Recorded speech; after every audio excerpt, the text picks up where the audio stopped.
Hello everyone, my name is Tashmid Ahmed. Welcome to my channel. Today I'll talk about a novel called In Custody, written by Anita Desai. This fictional novel was first published in 1984 and was later made into a Bollywood movie in 1994. The movie featured famous actors like Shashi Kapoor, Om Puri, and Shabana Azmi. It even has a rating of 7.1 on IMDb. To be honest, fiction is not my favorite genre. I read this book because my wife Habiba suggested. Interestingly, she bought it after seeing a recommendation on a Facebook reel, but she hasn't even read it yet.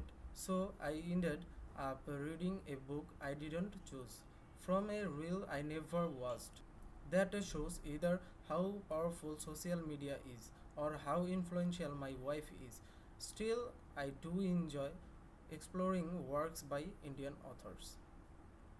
Now, let me tell you why In Custody is worth reading. Everyone has their own taste on books. While this novel didn't blow me away, I did find something I really admire. This writing style is obviously beautiful. Anita Desai uses such a vivid description that I felt like I was watching a stage play rather than reading a book.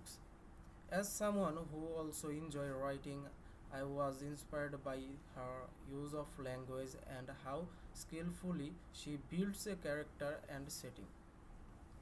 However, sometimes the story felt slow. It stayed in one place for a long time, and I wished things would move faster. I think this may be because of the time period in which it was written. Also, I didn't really connect with the main character, Deven Sharma. He is a kind man but very timid and weak. The ending of the book was a bit confusing, yet it still left me thinking about what could happen next. Now let me talk about the story itself. The books follow the life of Deven Sharma, a Hindi teacher in a small town called Mirpur, near Delhi.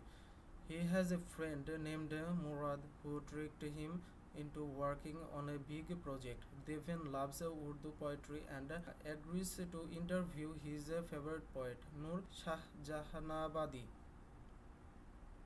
The story is about challenge Deven faces during this project. Some of his problems are because of his own personality, while others are caused by people around him.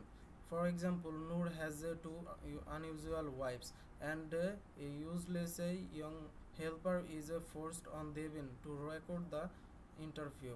Devin is also shocked by the poor condition of Noor's personal life, which is nothing like what he expected.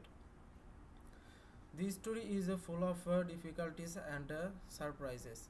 In the end, Devin finishes his project but is left confused and defeated. The books end on a symbolic note, almost as if it shut the door on Devin.